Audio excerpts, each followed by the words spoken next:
Okay, question 1 on the practice test. I start here looking. The sodium exists in only one naturally occurring isotope, that's 23. However, chlorine exists as 35, chlorine 35, or chlorine 37.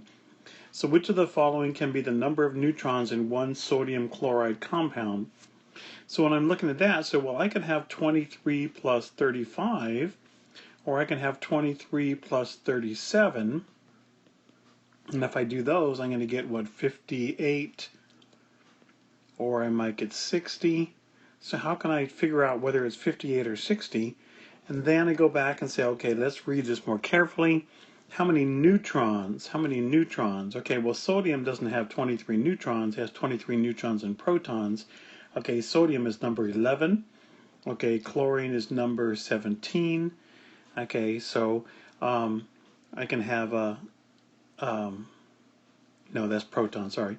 So 17 would be 18 protons that weigh 35, or it would be 20 neutrons. I seem to think wrong. So 11 plus 18, so I can have one that's going to come out to be 29, or I can have 11 plus 20, and that would be 31. Okay, which of the following can be the number of neutrons in one sodium chloride compound? What am I doing wrong? Okay, so this is 11 for sodium. Sodium weighs 23. I'm doing protons. Okay, the number of neutrons, okay, would be 23 minus 11, 12. So I could have 12 plus 18, this would be 30, or 12 plus 20, 32. I need an answer of either 30 or 32, so that's the only answer I can have is answer A. Phew! Okay, lots of mistakes. You got to read carefully and think.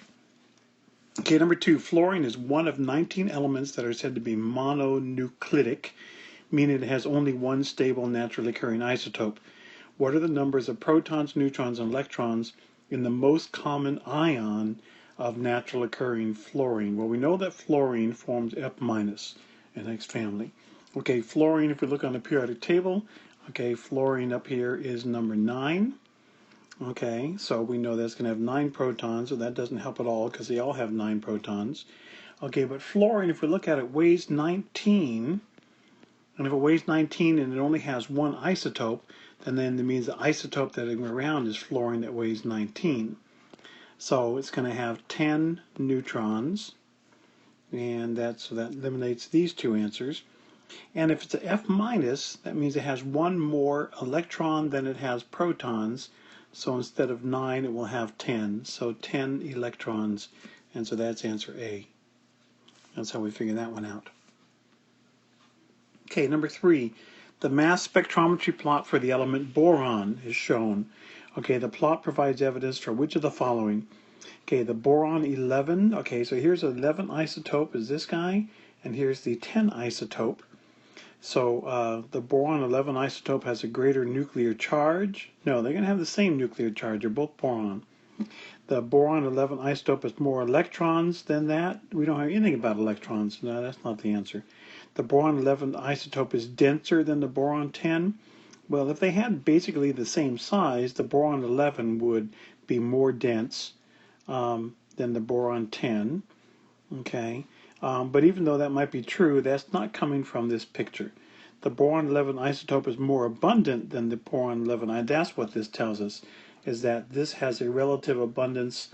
Okay, they're going to call that 100. They're going to call this one, looks like, about 25. Okay, so anyway, that's the answer, that the boron 11 isotope is more abundant. Now, if we were going to go back and try to figure out the mass of this, which is a very common problem, they say whatever the largest peak, we're going to call that 100.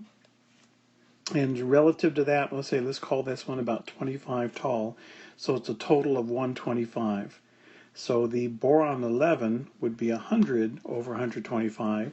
The boron that weighs 10 would be about 25 over 125. So this would be about 80% and 20%.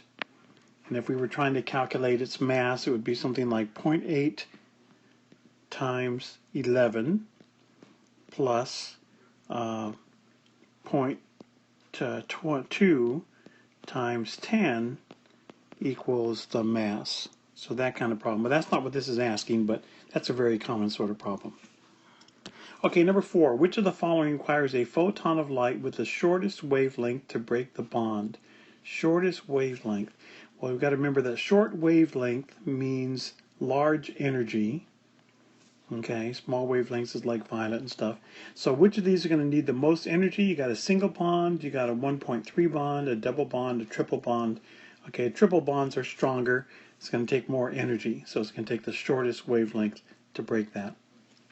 If we were talking about frequency, you want the largest frequency. Number 5, when ultraviolet light of a particular wavelength shines on a piece of zinc metal, several electrons are ejected, and here are their speeds. Which electron has the highest binding energy? So remember, we're saying that light energy that goes in, okay, is going to use up for the binding energy. It needs the binding energy, and what's ever leftover energy is the kinetic energy. So if we know that this is 5 times 10 to the minus 5, 5 times 10 to the 5th is their speed, and this is 8 times 10 to the 5th. Okay, so B has more kinetic and more leftover energy, so it must have the smaller binding energy. So the one with the less leftover energy would be the one with the higher binding energy, so that's why it's electron A. Okay, ultraviolet light of the following wavelengths were detected from the hydrogen emission spectrum. Okay, there are no ultraviolet light observed with longer wavelengths. So the 122 line corresponds to what drop? Well, remember what we did is we said, okay, we did these energy levels, and we did them kind of in scale. And what we said is that the ones you could see were the ones that dropped down to level 2. Okay, the ones that drop down to level 1, those are things we cannot see. They're too high of energy to see. They're going to be the ultraviolet. So we're saying that 122, that is ultraviolet. There's nothing longer, which is lower energy, so that means this is the lowest energy transition down to 1. The lowest energy transition that goes down to level 1 is 2 to 1, and that's answer A.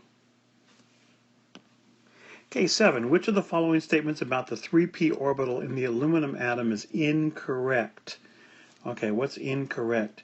The 3p orbital has 2 nodes, okay?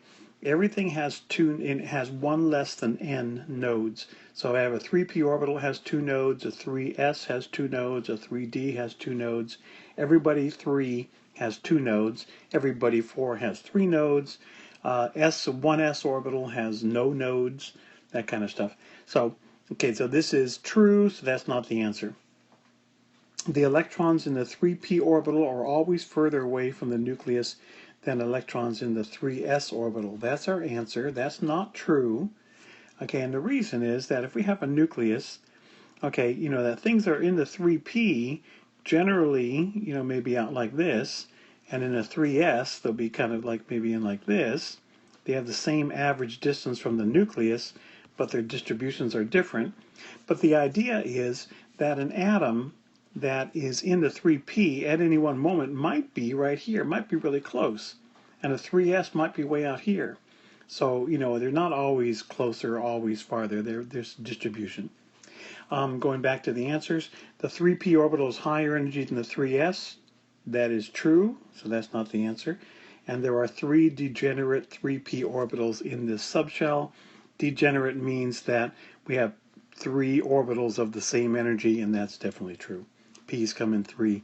The D's have 5 degenerate orbitals. So degenerate just means they have the same energy. Okay, number 8. Here's a wave function. Okay, and this is psi for which orbital? Okay, well, if it looks like this, okay, if it's coming in, it starts here and goes like this, okay, then that is a p orbital. And because it has 1 node, 2 nodes, this is the 3p orbital. Okay, now this is psi, okay, but what we usually talk about is psi squared, because we're talking about the probability of finding the electron, and the probability are always positive. So when you square it, you get a graph that looks like this.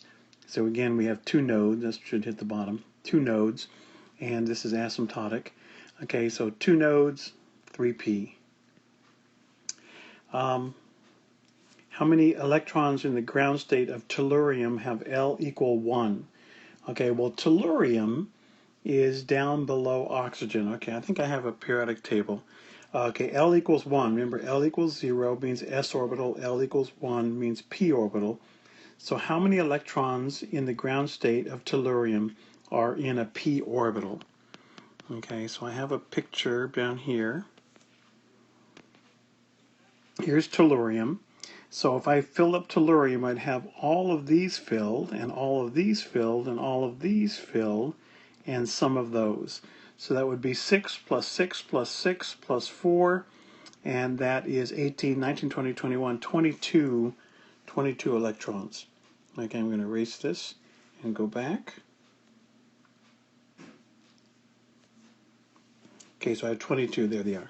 Okay, so just how many total p electrons are there in that atom? And that's what it is. Number 10, which of the following could be the set of quantum numbers that describes an electron with the highest energy in the ground state electron configuration of rhenium 2+? Oh boy.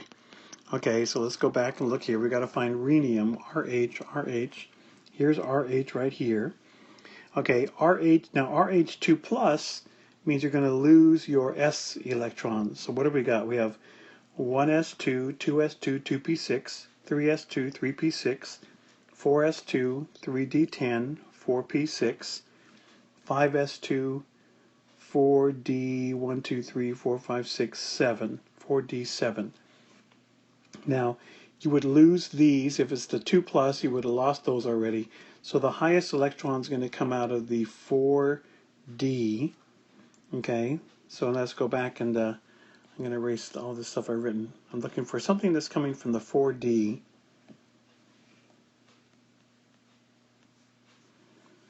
So I need n equals 4. Okay, d, when L equals 2, we're talking about d, so I need L equals 2. And that's the answer right here. Okay, so 4 and 2, the first two numbers are all I really need. And just to make sure that m sub L and m sub s, that those don't mess anything up. So we're okay. So 4 and 2. So they were looking for a 4d orbital, and that's all it is. Okay, next one. Here's PES for lithium. Which of the following correctly identifies and explains the peak on the right? Okay, well, lithium, we should know, is 1s2, 2s1. Okay, it's got 3 electrons. So this is our 1s2, and this is our 2s1. So the peak on the right represents electrons in the 1s orbital. No. The peak on the right represents electrons in the 1s orbital. No. The peak on the right peak represents electrons in the 2s orbital. Yes, because electrons in higher energy shells have shorter peaks. No. Okay, it's shorter because it has only 1 electron compared to 2. So the answer is the right peak represents electrons in the 2s orbital because electrons in higher energy shells are further away from and less attracted to the nucleus. Okay, so it's not talking about the height, it's just saying it's over here because it has a lower binding energy, because it's farther from the nucleus, less attraction, and that's correct. Number 12, the spectra for nitrogen and oxygen are shown, provided evidence for which of the following? Okay, so they have nitrogen and oxygen both on here at the same time. Okay, the first ionization energy of nitrogen is greater than that of oxygen. The 2p electron of nitrogen is further from the nucleus than of oxygen. The nuclear charge of nitrogen is greater than that of oxygen. And the ionic radius of nitrogen is greater than that of oxygen. Whew. Okay, so here's the spectrum. We got oxygen and nitrogen together on the same graph. And the dotted line is oxygen. Okay, so oxygen is 1s2, 2s2, 2p4. Okay, nitrogen is one thing less. Okay, 1s2, 2s2, 2p3. Okay, so nitrogen oxygen is one of our little exceptions, and the idea it's a little easier to pull electron off of oxygen than it is nitrogen because we have electron-electron repulsion since we have 2 electrons in the same p orbital, and that's going to make it easier to pull off. Well, because of that, we can see that the where is it? Okay, the nitrogen is the solid, the blue. And you see nitrogen, okay, the oxygen, because it has more protons, it's the one to the left, it's the one to the left, but here it's actually the one to the right, which means that the nitrogen has a little bit, the oxygen has a little bit less binding energy because of that electron-electron repulsion. So that shows that it's a little bit easier to remove the electron from the oxygen than the nitrogen. The first ionization energy of nitrogen is greater than that of oxygen. Okay, it's a little bit to the left. It's going to be a little bit more difficult to pull that off. Okay, how come? Because this has electron-electron repulsion that makes it easier to pull it off. Whew, convoluted. Okay, 13. The electron affinity of carbon is more negative than boron.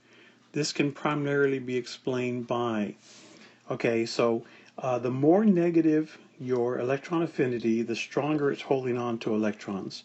So we got carbon and we got boron. Okay, well, carbon has 6 electrons. So 1, 2, 3, 4, 5, 6. Boron has 5 electrons. So 1, 2, 3, 4, 5. Okay, so the question is, if you wanted to try to give another electron to carbon, it would be okay. If you wanted to give one to boron, it would be okay. There's places for it to go. Okay, carbon has a +6 charge in the nucleus. Okay, and the boron has a +5 state. Okay, so if you're trying to put it in here, this +6 is going to hold electrons in a little bit better. So the electron affinity of carbon will be greater than the electron affinity of boron. So that's why this guy is -122. It gives off 122 kilojoules per mole. This one only gives off 27 because, it's not pulled in as much. So this greater nuclear charge is going to attract the electron better. So what are we saying? Carbon has more protons than boron, so it has a greater effective nuclear charge. That's our answer. Okay, now in order for me to help that, when I was trying to do the problem itself, drawing these orbital diagrams is a useful thing to do, and you might want to do that during your test. Okay, 14. Which of the following quantities is larger for magnesium than aluminum? Okay, so if we're going across the periodic table, okay, what do we have? We have sodium, we have magnesium, we have aluminum, okay, SiPsClAr. So we're talking about aluminum and magnesium. Which of the following quantities is larger for magnesium? Okay, atomic radius, yes, because as you go across it gets smaller because there's a greater nuclear charge. The ionic radius, okay, this would be 2+ ion, this would be a 3+ ion. They would have the same cloud, but magnesium would only have +12 nucleus, and this would have +13, and that would make the aluminum smaller. So yes, the magnesium would be a larger, okay, the ionic radius. Ionization energy, okay, we would normally expect the ionization energy to get greater as you go across, but this is one of those places that has an exception. Okay, the P versus the S and the Mg versus the Al. Okay, so it turns out that magnesium is actually a little bit more difficult to pull the electron than the aluminum. The aluminum's easier because you're pulling an electron from a p orbital rather than an s orbital. So it turns out all 3 of these would be true, would have a larger quantity for magnesium. But you got to be careful because we're talking about magnesium and aluminum. Watch for those exceptions. So watch, are we talking about family 2 and 3? Are we talking about family 5 and 6? Those are the 2 situations with exceptions. Okay, which element would most likely have the following ionization energies? 700, 1400, 7,000, that's a big number, and then 10,000. So that difference is a big jump between 2 and 3. That means we have 2 valence electrons. So who's got 2 valence electrons? Magnesium. Now these atoms are all in the same family, in the same period, sodium, magnesium, aluminum, just like we talked up there. So we're looking for somebody who has 2 valence electrons, magnesium. Okay, then we get into the free response. Okay, I'm mostly leave this for you to do because I'm going to run out of time. Answer the following questions. The longest wavelength of light with enough energy to break a Cl-Cl bond is 495 nanometers. So all we're saying here is change nanometers into frequency. So we have the formula frequency equals speed of light over the wavelength. Okay, so here's the speed of light. Here's wavelength. Okay, and then we know that there's 10 to the 9th nanometers per meter. So they cancel out, work out the problem, there's the answer. And that comes out in seconds to the -1, which is hertz. That's frequency. Okay, you could also call this seconds to the -1 or 1 over seconds. Any of those would be great units. Calculate the energy in joules of a photon. So we just say E equals h nu, okay, and that's frequency. And we just figured out the frequency. So just take h, that's a constant, okay, times nu, we just got that from here. And we get this answer that comes out in joules. Remember, hertz is seconds to the -1, so seconds to the -1 seconds, they cancel. We're left with joules. Now calculate the minimum energy it needs to break the Cl-Cl bond. Well, it's this energy for one bond, but we want it in kilojoules and we want it per mole. So here we have the joules per one bond. Okay, we want to change it to kilojoules, so there's 1,000 kilojoules in a joule. No, 1,000 joules in a kilojoule. And then we got to use 6.02 times 10 to 23 because we have that many bonds in 1 mole of bonds. So bonds drop out, okay, joules drop out, so we're left with this answer, okay, kilojoules per mole. Okay, let me make sure I didn't miss anything. Okay, we're good. Okay, a certain line of the spectrum of atomic hydrogen is associated with the electronic transition from level 6 to level 2. Indicate whether the hydrogen atom emits energy or whether it absorbs energy during this transition. Justify your answer. Okay, if you're going to go from level 6 down to level 2, you are dropping in energy, you're going to give off energy. Okay, and that's going to be a negative value. So you can do that. You can calculate the value of E2, calculate the value for 6. Okay, subtract those two, you're subtracting negatives, and you're going to get a negative value for that. Energy is emitted, okay, energy is given off because we're getting a negative value from here. Okay, number 2, calculate the wavelength in nanometers of the radiation associated with the spectral line. Okay, so we have just gone through and calculated this energy, and so we're going to use that energy, and the wavelength is going to be E equals h nu, okay, which means E equals h c over lambda. Okay, and then to solve for lambda, we're going to switch those two, so lambda is equal to h times c over E. So this value here is h, there's the speed of light c, there's the joules we just got from the problem before, and then we want it in nanometers, so we're going to put meters to nanometers, and we get this value here. So just a math problem. Okay, number 3, account for the observation that the amount of energy associated with the same electronic transition from 6 to 2 in a helium plus ion is greater than that associated with the corresponding transition in the hydrogen atom. Okay, well, in a hydrogen atom, you're going from level 6 down to level 2. And we have a +1 charge in the nucleus. Okay, if you're doing that for helium plus, which would be similar because it still has 1 electron, but the difference here is now you have a 2 plus. Okay, so we're going to say we're going to go from 6 down to 2. But the difference here is that since this is a 2 plus, and you're going to use Coulomb's law, Q1, Q2 over D squared, okay, that this 2 is going to be lower energy. It's going to be more attracted, quite a bit more attracted, so it's going to be there. And because this is distance squared, it's going to affect this one, but not as much. So you're going to end up with a larger difference in energy. So helium plus has 2 protons, so the electron shells are more attracted to the nucleus than those in hydrogen, resulting in a greater electron transition. And again, it affects the n equals 2 level more than it affects the n equals 6 level. Okay, back here, it says 17, answer the following questions about selenium.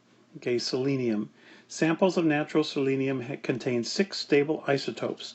In terms of atomic structure, explain what those isotopes have in common and how they differ. Well, this is the definition of isotopes. So they're all going to have the same number of protons, but they have different numbers of neutrons. Write the complete electron configuration for a selenium atom in the ground state. Indicate the number of unpaired electrons in the ground state atom, and explain your reasoning. Okay, so here's selenium over here. Okay, let me get a better color. Okay, and on selenium, so it's going to go 1s2, 2s2, 2p6, 3s2, 3p6, 4s2, 3d10, 4p4. Okay, that's the atom we're talking about. So here we have 1s2, 2s2, 2p6, 3s2, 3p6, 4s2, 3d10, 4p4. Now, indicate the number of unpaired electrons in that. So if we have 4p4, okay, remember p's come in 3, so it's going to be 1, 2, 3, 4. So we're going to end up with 2 unpaired electrons in the ground state atom. And we could just talk about this picture here to explain your reasoning. Okay, because we can start doubling up the orbitals. Okay, in terms of atomic structure, explain why the first ionization energy of selenium is less than that of bromine. Okay, we find selenium we have here, bromine is next to it. Okay, bromine has a greater nuclear charge. Okay, I mean it's got a greater Z effective. Okay, so those outer electrons are going to feel a greater charge, and so it's going to be harder to pull from bromine. Okay, so the outer electron of selenium is in the 4p subshell, but I'm in the wrong one. Okay, selenium, bromine are both you're pulling electrons from the 4p, but selenium has 34 protons, has 35 protons. Okay, so bromine's going to have a greater nuclear charge and a greater Z effective. That means selenium has a lower Z effective and therefore a lower ionization energy. So that's the idea. Okay, explain why lesser bromine and greater than tellurium. Okay, so why is selenium going to be greater than tellurium?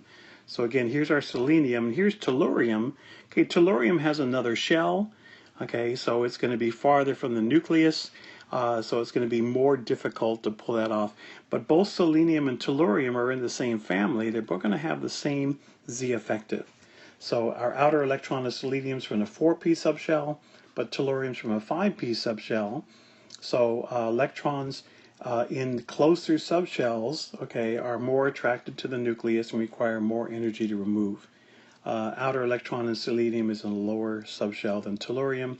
Selenium has a higher ionization energy than tellurium. So we're saying selenium, the electron you're going to remove is closer than the electron in tellurium, so therefore selenium is going to require more energy to pull that electron. They both have the same Z effective. And that is the entire test. Good.